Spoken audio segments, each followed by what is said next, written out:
Oh, what's up, wrestling fans? It's your boy E here with the GSMC Wrestling Laureate Podcast, brought to you by the GSMC Sports Network.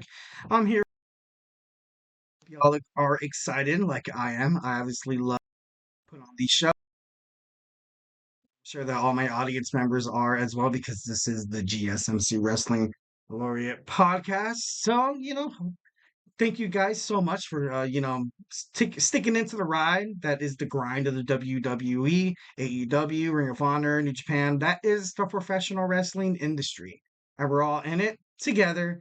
We're in it, never to quit it. So once again, thank you for tuning into the GSMC Wrestling Laureate Podcast, brought to you by the GSMC Sports Network. We have a great show for you lined up today. We have our AEW Dynamite review. We also have our Thursday Night Wrestling preview, which consists of Impact Wrestling review, also Ring of Honor, and we're gonna kind of segue into what Taz kind of said to young athletes trying to aspire and become professional wrestlers. Basically, telling them to be smart about their bodies in terms of training and ring experience and yada yada yada. You know, we're going to talk about that a little later, and we're going to end it. We're going to cap it all off with our Thursday night superstar spotlight on AEW World Heavyweight Champion Swerve Strickland. So that should be pretty awesome. So make sure you stick to the very, very end to find out about your boy Swerve. But before we move on and do absolutely anything with this podcast, I want to remind you guys to use the tips and donations link at the GSMCpodcast.net. We get a number of questions that come in during the show from viewers like you. So to ensure that your question gets read on air, I urge you guys to use the tips and donations link at the GSMCpodcast.net with your questions. This puts your questions up on top so I can see it, so we can talk about it. Tell me what you like. Tell me what you don't like. Tell me what you want to talk about in terms of the wrestling industry, or hey, just spark up a conversation. I'm so easy. No, I'm just kidding. No, so again, the link is the GSMCpodcast.net. And honestly, guys, it really, really does go a long way. It really, really helps the show. I'll leave a positive review, criticism. I take criticism well. Love it. Feedback is a gift. Peace, love, and positivity, baby, all the time at the GSMC Sports Network. I have it tattooed on my lower back. You want to see? Just kidding. No, no, I don't have it. What? I don't have that tattooed on the back. Like, that's so weird. Why would you even say that? I'm just kidding. Let's just move on. Let's just move on. I think that's the smartest move. So let's go on and dig on into it. We have our AEW Dynamite review. So Dynamite started with Tony Khan of producing live in Jacksonville, in the offices of Jacksonville. You saw the Jacksonville Jaguars emblem. You also saw him with like multiple computers, like in he was wearing a neck brace, and ultimately he was cut off by the elite. So I thought that was interesting. I thought that was very interesting. You saw the Young Bucks taking over the show. Classic. I know there's been a lot of scrutiny about this storyline in terms of them trying to kind of use the NWO kind of aspect of it. And so far, I think their ratings are up. Their ratings are up in terms of AEW Dynamite. So honestly, whatever happened, like, what can I really say about it? What can I really say about it? If it's working, it's working. Don't it's not worth fixing if it's not broken. You know what I mean? So Tony Khan totally selling kayfabe, and so the Young Bucks come out and basically are like, oh, what happened? Like, why are we not fired? Why are we here? And they said the reason why they're here is because they have their founders contract clause, which is kind of interesting, but hey, that's AEW. That's the way they kind of want to swing it. So I was like, all right, I'll buy into it. I'll see what's up. So ultimately, they're not fired, they're not suspended, or they're not kicked out of AEW. Ultimately, they're running the show. Although there's semantics and there's shenanigans all over the show, they are still in the position of power, which amazes me. But ultimately, maybe this is kind of building up to a storyline that, like, it's an ultimate shocker.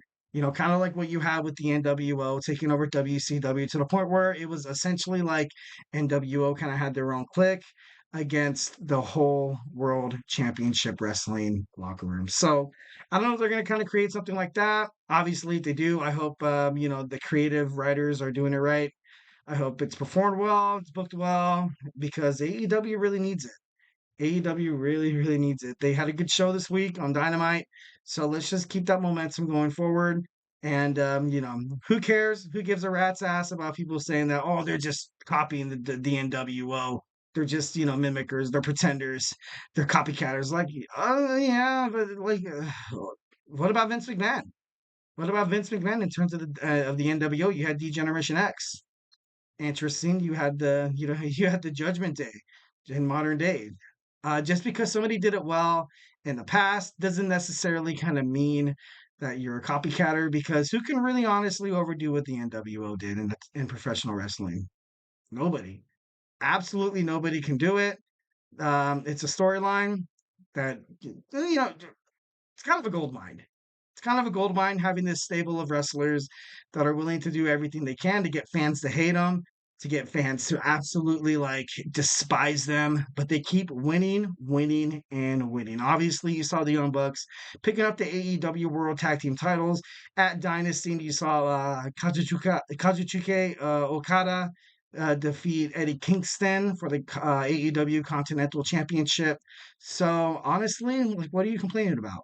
Wrestling fans, why are you complaining that NWO is, oh, they're stealing it. They're stealing it. Like, just think about it, dude. If anybody was accused of stealing, it'd probably be like the WWE for the most part. Like, that's, I think so much stuff has been done in the world itself and in terms of wrestling that I don't, stealing is no longer, the issue.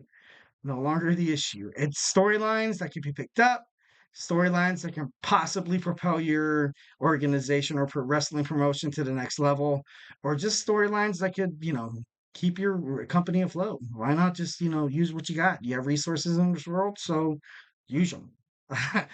So, kind of moving on. So then you saw Swerve Strickland come out, the new AEW World Champion, finally addressing the AEW universe. He was basically talking major crap on the EVPs, telling them how like what they did was, dude, that was low, dog. That was very, very low. And this was Swerve who said this, not me. That he said it was quote unquote, it was a bitch move, man. It was a bitch move. You're going out running rampant all over AEW. Who the hell do you think you are? You take out Tony Khan, and now you think you rule the world just because of your founders clench in your contract. It's, obviously, I kind of hope that somebody's going to take down the EVPs and the way they kind of bring it down. Hopefully, they kind of have, the storyline and the build up and the right amount of superstars and the right talent, you know, to kind of make this storyline absolutely something astronomical to kind of help AEW kind of propel themselves in the industry of professional wrestling. Because if this thing flip flops, this may be kind of the demise of AEW. Because, like the demise of WCW, where WCW was, they were kind of caught in a fray where they were trying to promote old superstars, old semantics, also old like storylines, like a formation of the NWO, taking over the industry, doing whatever the hell they want, fighting the chairman, basically stating that their show was theirs. So this is something that AEW has to be really, really careful with. So within the next couple of weeks, pay attention. Pay attention because this is their I think this is their future. I think this is their future. They created this stable of popular wrestlers. Just think about it. You have Jack Perry, who's and then you have the Young Bucks. Very interesting in terms of the professional wrestling industry. Definitely one of the most known tag teams in the professional wrestling industry. And then you have international star. He wrestled in New Japan Wrestling. He was in Ring of Honor. You have Kazuchika Okada representing the AEW Continental Championship. You have those four guys together, hoping to bring the industry and propelling them into a stardom or into a future that just proves, that they're here to stay. They're here to stay. So, we'll see what's what. I'll give it a couple weeks. I know I've been very skeptical, skepticism 101 in terms of professional wrestling. But we'll see. We'll see. Don't judge, don't hate, don't say that, they're copycatters, the NWO, so what? But ultimately, just give it a shot. WWF is better with the competitor. WWF was better with WCW. WWE was slightly better than TNA with Kurt Angle, AJ Styles, Christopher Daniels, Jay Lethal, The Monster Abyss, and Jeff Jarrett. Competition creates storylines. in a way. Iron sharpens iron. That's, something that a lot of wrestlers and, well, no, combat sports, that's kind of like the slogan that you kind of tell your person, like, you're going to fight a guy who's probably going to end up beating you. He's very, very strong. He's going to kick you down. He's going to kick you down. But guess what? We're not going to quit.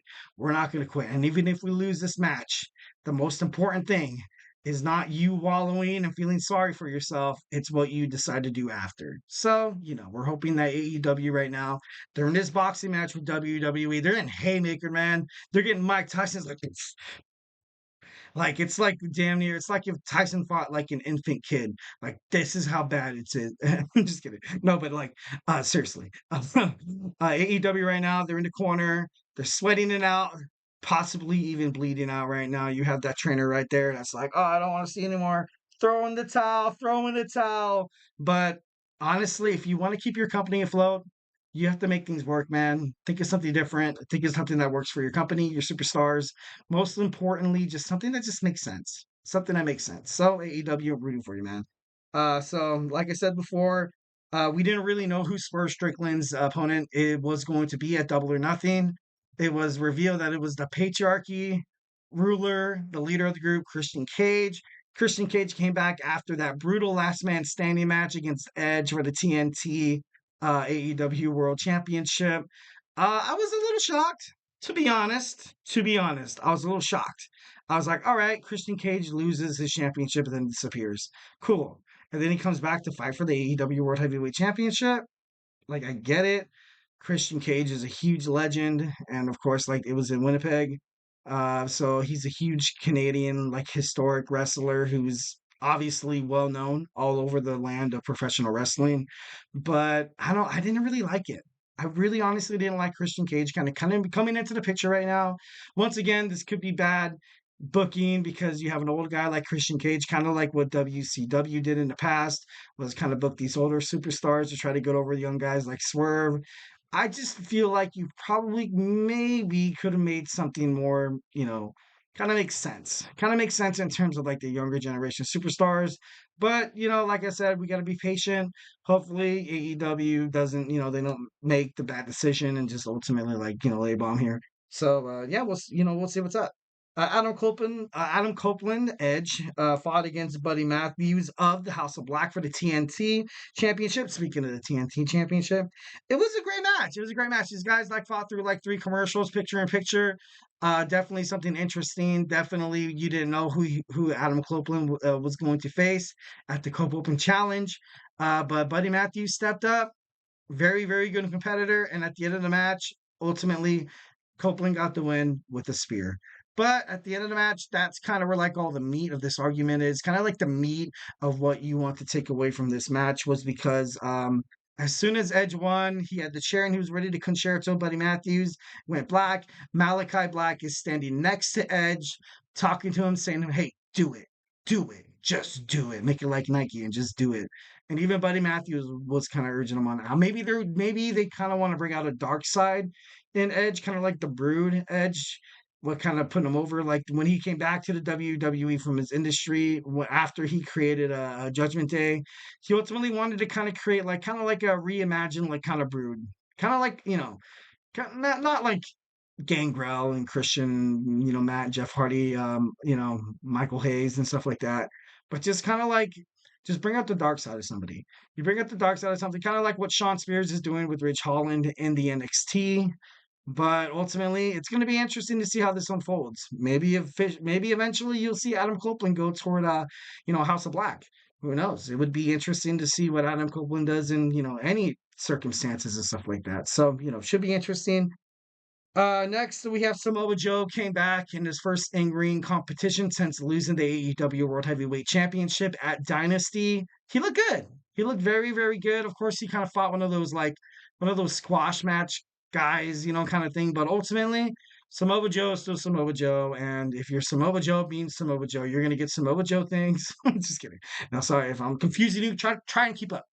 So Samoa Joe doing Samoa Joe things. If you're going to keep doing Samoa Joe things, you're going to end up with Samoa Joe intentions, Samoa Joe accomplishments, Samoa Joe chances at titles after titles after titles because he's simply that good, Samoa Joe.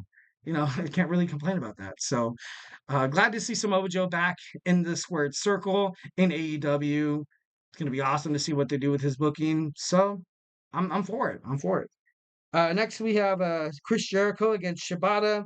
Chris Jericho ultimately retained. That wasn't really the story here. The reason why Jericho really honestly won this match, and the sole reason he kind of won this match, was that Big Bill, recent superstar formerly known as Big Cass, came out and he wanted to be under the Lionheart's watch. He wanted to be under his steeple. He wants to learn from him. Proteges. He's kind of like his Mr. Miyagi. So he kind of helped Chris Jericho pick up the win there. But Chris Jericho's not, Hook is going to come back and he's going to want that AEW FTW championship back. So it's going to be interesting to kind of see where they go with that. Obviously, right now, Hook is, he's, preparing for a return in AEW. I can't wait to see when he does. But right now, Chris Jericho with the FTW Championship is just kind of, he's kind of doing his own thing. He's like throwing it in the fans' face. He's saying like, "Thank you for supporting me." They're like, "Dude, we're not supporting you," but at the same time, like that's what he just angers the crowd so much. That's what Chris Jericho is so good at. That's the reason why he gets paid by these companies like AEW, like WWE, like WWF, like WCW, because this guy he's special. He's special because think about it. You can put Chris Jericho in any storyline, any storyline. He can either come out heel, be the victor, come out babyface, be the victor. He can be hated, come out as babyface. He could be babyfaced, come out as heel. That's just something versatile about Chris Jericho, and that's a lot of things that wrestling fans, tend to forget about. It's good to have Chris Jericho in your company, and Chris Jericho has been with the AEW since the beginning.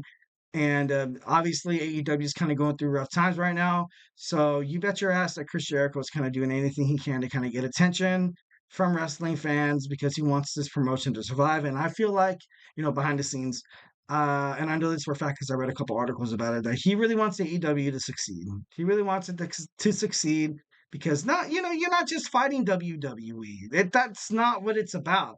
These are just guys, wrestlers, people that have come from the TNA circuit, people who come from independent wrestling, Major League Wrestling, Lucha Libre Underground, the CZW. Also, they just want to be loved. That's what life's all about, right? You want to be loved. That's what the wrestling world's all about. You just want to be loved. You want to be appreciated. Being a wrestler is not easy. Not easy at all. For those who look down on professional wrestling, be like, "Oh, it's scripted. These guys don't fight to fight. Oh, watch UFC." It's not the same. It's not the same. And to put these, amazing physical specimens in that boat of, oh, it's I'm not allowed to say the word fake. It's just scripted. It's just absolutely ridiculous. And I feel like the AEW is not necessarily fighting to take down WWE. They're just kind of fighting to just be like, hey, we're a wrestling brand. We're filled with wrestlers who love wrestling. We love fans who come to our shows who love wrestling. We just want to come here, do our show, do what we love, put on a show for people, be entertaining, and all of us leave the arena happy, healthy, and most importantly, as a family, as a wrestling family. So, that's how I feel like AEW is. I know this whole war, you have the Monday Night War in the past with WCW and WWF. Like that, cool, dude. Like that's awesome. But most importantly, this is a job. This is a job, and to kind of have like a nice little business you go to work every day. You spend so much time with these people. They essentially become your family. They essentially become your family, and I feel like AEW doesn't. I don't think they give a rat's ass about beating WWE. I know Tony Khan has been getting a lot of scrutiny about him saying like how WWE's the Harvey Weinstein and stuff like that. I think that's just classic, like shit talking. That's just what happens in sports. If you don't do it, then you're a chump. But ultimately, I feel like they just want to wrestle. Just want to wrestle. Let's just keep it wrestling. Let's just keep this live thing wrestling. And I am automatically just absolutely time is running out. So let's finish this up. So Kenny Omega came back. He was attacked, kind of sucked. And the one thing that I kind of thought about after this promotion was because I was like, dude, who's gonna help Kenny Omega defeat the EVPs? Who's gonna try to defeat Okada? Who's gonna help him with Jack Perry? I'm interested to see maybe he gathers a group of dudes that are passionate about bringing them down. And hopefully, I can think of like a couple of names, like probably like Darby Allin. Darby Allin would be pretty cool. I'm not hopeful that Sting is going to come out of retirement to like kick some ass. I can imagine the Hangman Adam Page coming out. Ultimately, you kind of saw Swerve Strickland beaten down by the patriarchy, obviously like under the elite's control. So it'd be cool to see Swerve Strickland kind of do that. But ultimately, who's gonna help Kenny Omega? Who's gonna help him? And yeah, there's somebody did help. Somebody did help, and it was FTR. FTR, the Dash and Wilder. I've loved them ever since they're in WWE. They're revival. They were the revival. They were great wrestlers. Obviously, kind of my problem with WWE is that they put single stars together to create this super tag team, give them a title run, and it just messes up the tag team division. And that's probably why FTR was released from WWE. But they're doing a great job in AEW. Hopefully, they keep getting booked into these great matches. There's no doubt in my mind that we're going to have like just like this huge battle between the Elite, Kenny Omega, FTR, and that one person. And I feel like Tony Khan said, yeah, there's one more guy. There's one more guy who has the founder's clause, and he's also an EVP, and we don't know who it is yet. I know a lot of people assume it's Kenny Omega. It could be Hangman Adam Page. Who knows? But hopefully, like I said before, if it's done right, it's good for the company, it's good for wrestling, and it's all gravy, baby. So yeah. Well, don't go anywhere. Hope you guys liked the first segment. We talked about AEW, and we're gonna head into my Thursday night wrestling preview. We're gonna talk about Impact TNA Wrestling heading toward Under Siege, and we're gonna talk about Ring of Honor. So hey, don't go anywhere.